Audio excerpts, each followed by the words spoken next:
Good morning, friends of football. I'm Emily Lanzarone, joined here by Alexa Baker and Aliyeh Halloway, and welcome back to Rhody Football Gameday as we are here ahead of the 2024 regular season finale for our Rhode Island Rams as they prepare to take on the Bryant Bulldogs in their chase for program history. On today's episode, we'll break down all things CAA from Week 12 and previewing Week 13, the latest on the Rams leader of the pack, significance of the 2024 Rams and FCS Playoff Picture, as well as game preview and predictions. That being said, let's kick off our 12th episode of this season of Rhody Football Gameday.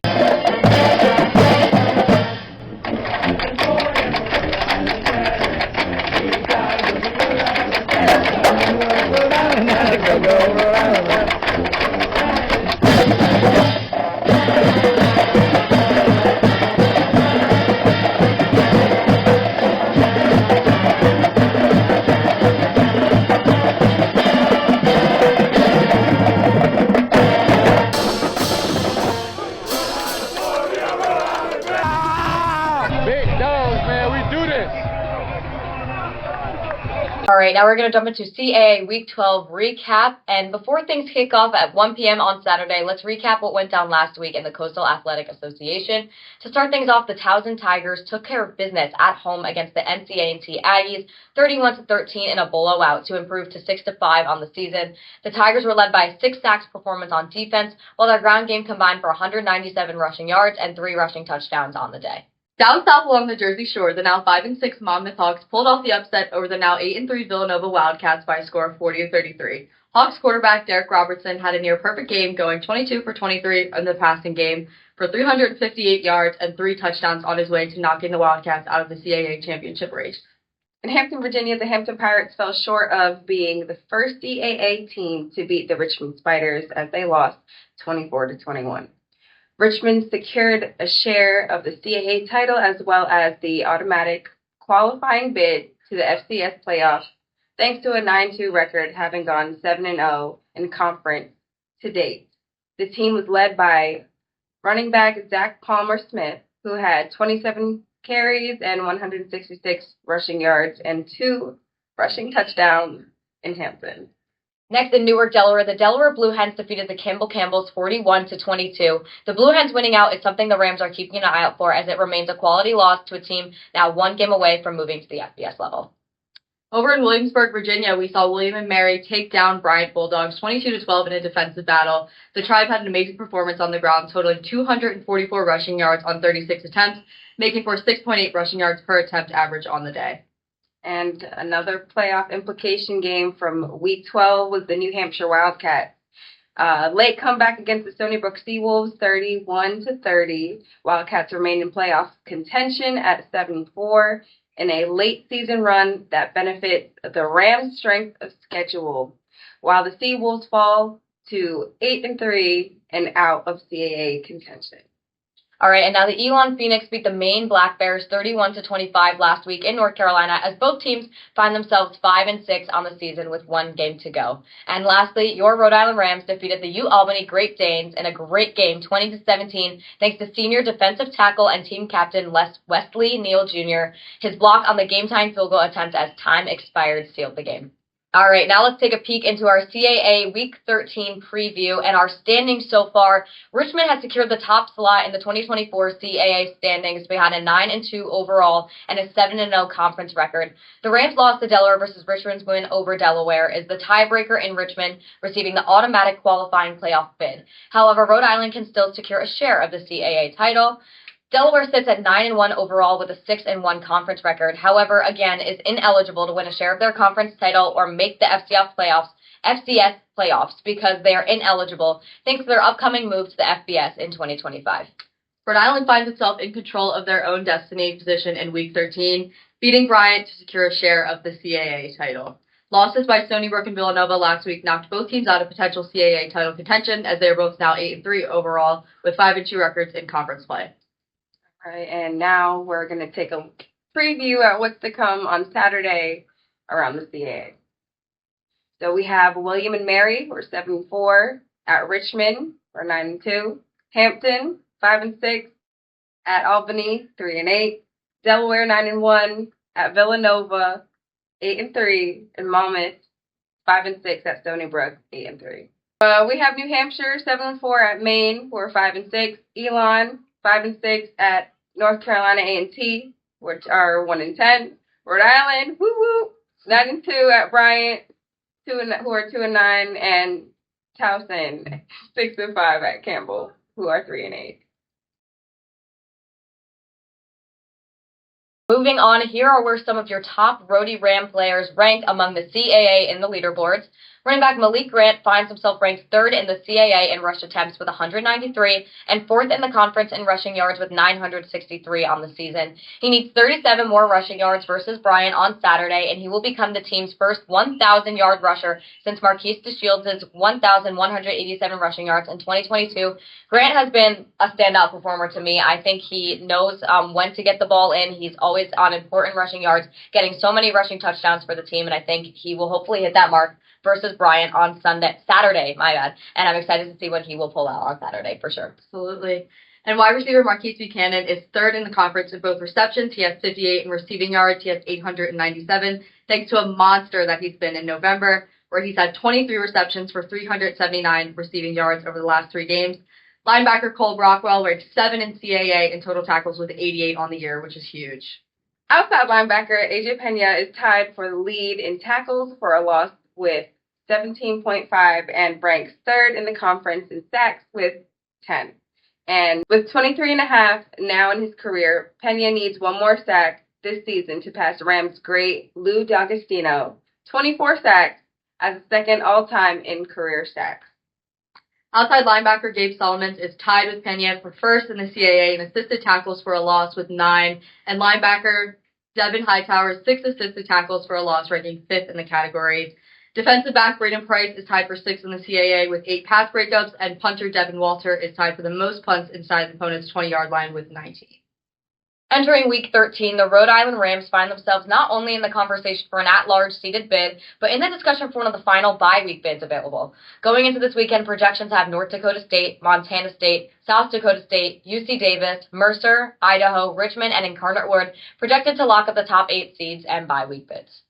However, a definitive take-care-of-business win by the Rams and some help of a team or two losing could propel Rhode Island into a bye-week position. Within the conference, the Rhode Island Rams will be joining Richmond in the FCS Playoff, whereas the rest of the CAA is still to be determined.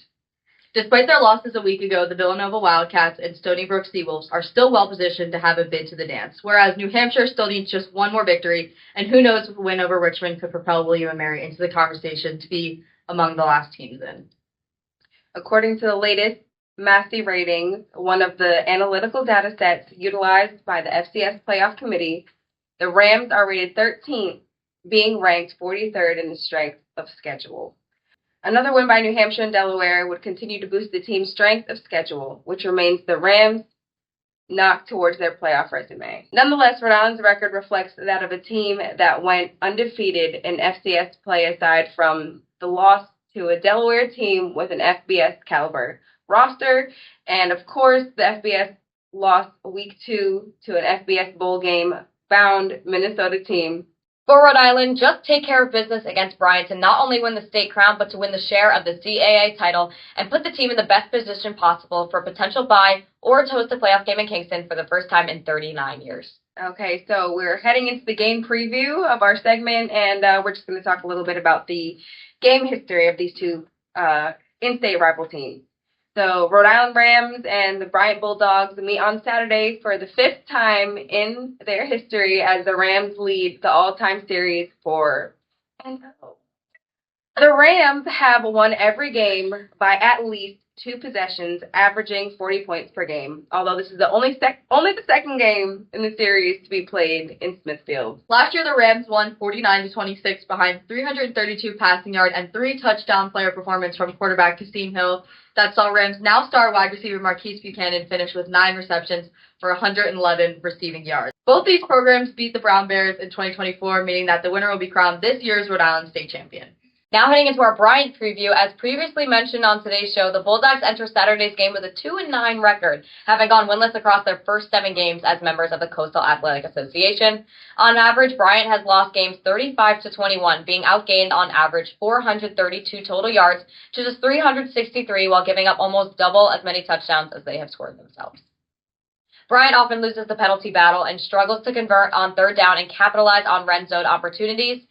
The Bulldogs possess a solid pass rushing attack and fight for time of possession while being at their best passing the football as opposed to running the ground game, where they have just 4 rushing touchdowns across 11 games. And now heading into the game on Saturday, we do have some players to watch. The Rams will face off either against quarterback Jarrett Guest or Brendan Meyer on Saturday, as the two combined for 24 passing touchdowns and 11 interceptions with a completion percentage just below 61%. Bryant has a decent run game for the trio of Fabrice Mukendi, Dylan Kedzer, and Markeel Crockwell. However, Mukendi did not play last week. At receiver, it's a complementary group with 7 players over 140 receiving yards, all built around leader Landon Ruggieri, who has 61 receptions for 991 receiving yards and 14 touchdown catches on the year. Defensively, the Rams need to look out for the pass rushing tandem of Nathan Voorhees and Ben Silver, who combined for 10.5 sacks and 13.5 tackles for a loss in the 2024 season. On the back end, look out for the defensive back, Colin Elliott, who leads the team with 63 tackles, but also has 2 interceptions and a forced fumble, 2 sacks, and 4 tackles for a loss to his name. Kick returner Kalisha Williams also is the player that the Rams must be wary of, as he averages about 26 yards per return, including an 86-yard kickoff return for a touchdown this season. And now heading into our Rhode Island preview, the key to success today for the Rams will be to not stop the ground game now. As we touched on earlier, Malik Grant has been on fire. Establish the run early and often between Malik Grant, Dion Silas, and Gabe Sloat to relieve pressure off the quarterback. All right, and now heading into our Rhode Island preview, the key to success today for the Rams will be to not stop the ground game now. As we touched on earlier, Malik Grant is on fire, so make sure we're getting his reps in. Establish the run early and often between Malik Grant, Dion Silas, and Gabe Sloat to relieve pressure off the quarterback. And now we need to feed Marquise Buchanan and the receivers and put them in a position to make something happen after the catch. Defensively, get after the quarterback, as Bryant has given up 26 sacks on the season, and don't let Landon Ruggieri stretch the field. Now let's jump into our game predictions for this Bryant versus URI matchup. Our first one is, who do we think is going to score the first touchdown? I think it's going to be Bryant with the first touchdown, honestly. I think this URI team is a second half team, so I think it's going to be a little bit of a slow start, but I agree that we're more of a second half, but you think Rhody's going to be that first touchdown? Yes, I believe in them. I believe in them too. I believe in them, of course I do. Yeah. We'll get into that later, but I think Bryant is going to have the first touchdown on this game. And now we're going to welcome Connor and Johnny for their game day predictions. Thanks, Emily. And alongside Connor Roja, I'm Johnny Blair. And for me, I think that Rhode Island's going to get on the board first. I think it's going to be a Marquise Buchanan touchdown from Hunter Helms. How about you, Connor? Yeah, I've got Malik Grant rushing it in on the first possession of the game. Next one, which team do we think is going to lead going into halftime? Definitely the Rams. I think it's going to be the Rams. I think Bryant's going to come out with that first touchdown, but I think Rhody's going to come back and lead into halftime as well. Absolutely. Yeah. All right, and now back to Connor and Johnny. For me, I'm going to have Rhode Island leading 17-10 going into half. Yeah, I've got Rhode Island statement. First half struggled all season, especially last week against UAlbany in the first half. I've got Rhode Island going up 21-3 at half. Which player do we think will emerge with a surprise performance? I don't think it's going to be a surprise, but Malik Grant, obviously, he's going to get over that 1,000 yards. He's going to have way more than 37. It's going to be exciting to see. Same thing, like, not surprising, but I feel like Tommy Smith and Ayinde Johnson are going to have some good plays in there on Saturday. Yeah, and I don't think this is much of a surprise either, but I think after his, exhilarating, game-securing blocked field goal, I think Wesley Neal is going to have a great game. He's going to come out, make some huge tackles, make some huge plays, and it's going to be so exciting to see. For sure, the guys bring the energy. Oh, yeah. All right, and what are your thoughts, Connor and Johnny? My surprise performance of the week is going to come from the quarterback spot, Hunter Helms. He threw a couple of interceptions last week. I think he's going to clean up his act and have a clean first half. Yeah, I actually think Tommy Smith has a big game today. We've seen Marquise Buchanan have big games. We've seen Greg Gaines have big games. And we've seen flashes of Tommy Smith. But I think last game of the season, in-state rival, I think Tommy Smith is in for a big day. All right, and who do we think will be our player of the game? I'm going to go with our kicker, Ty Groff. Ooh, I think special teams have been killing it the past couple weeks. Special teams, special plays, special players, I think it's going to be Malik. I think, as we know, it's not very surprising. I think he is going to want to go for that record, and I think he's going to have an incredible game. All right, and now back to Connor and Johnny. For me, my player of the game is going to be the quarterback. It's going to be Hunter Helms. I think he really is going to have a strong week, building off of that second half. I think he's just going to have a very strong week. Yeah, I'm going with the heart and soul of this Rams entire team, but specifically the defense. talking to some of my friends that, work a little bit closer with the football team and friends with the players. And one of the quotes I got from them was, AJ wants 6 sacks on Saturday. Okay, I think AJ Pena is in for a massive game. He wants to jump up the leaderboards in not only CAA, but Rhode Island history with a ton of sacks on Saturday and making a statement victory going into the playoffs for the Rams. All right, who do you think makes the play of the game? I'm going AJ Pena. I think he also has a record on lines with that sack record. I think he's going to get an important sack to kind of secure the score, secure a quarter, secure a half, something along those lines, and kind of just, secure that score for the Rhode Island. Absolutely. He's always showing up big, so I agree. Oh, yeah. Yep. You agree as well, Aliyeh? Yeah, most. Perfect. Connor and Johnny. For me, the play of the game is going to come from safety Andre DePina-Gray. He had an interception last week against Albany. I think he's going to, again, build on that and just continue his strong season. Yeah, I'm going to the special teams side of things, but not a kicker, not a punter, not a long snapper. I'm going Sean Harris Jr. on the punt return. Got one called back for a bogus fair catch call. He was blocking the sun, but I think he takes one to the crib, similar to what he did against Albany, and I think he's also, in for a big day, also like Tommy Smith. Lastly, the big one, final score prediction. Anyone want to start us off? I'll start us off. I think we're going to go 24-10 Rams. 24-10. Okay. Yeah. I'm going 28-7 Rhode Island Rams. I would say 30-10. 30-10. All right. Yeah. All right, and I think I don't want to call out Bryant for being scoreless. I think they have some potential. As we said, their offense is not terrible. Their passing game is not terrible. So I think they have that in the bag for them. So I think I'm gonna give them the benefit of the doubt with a touchdown, but I don't know about much more than that. I think, as I said, Bryant scores this one first. URI has proven to be a second half team, and I think they're going to get the majority of those points in the second half. I think maybe a touchdown or two in the first half, but I think the second half is where the Rams are really going to secure this win, making it, 28-7 Rams. One thing to point out, too, is their records are flipped. They sure are. They're 9-2. Bryant is 2-9, so that's a funny stat to point out. Absolutely. But now, for the last time, we're going to flip to Connor and Johnny. For me, my final score is going to be 35-10. Rhode Island takes it and continues their strong performance this season, looking to try and have a dominant win to try and get as close to having that bye as possible. Yeah, I've got 38-6. I know last week I went 45-0, didn't go as planned, but I think this Rhode Island team, has found their stride with Hunter Helms at quarterback. We saw it in the second half. No turnovers in the second half. Looked so much better. It looked more comfortable. Looked more dialed in with his receivers. Defense was flying around.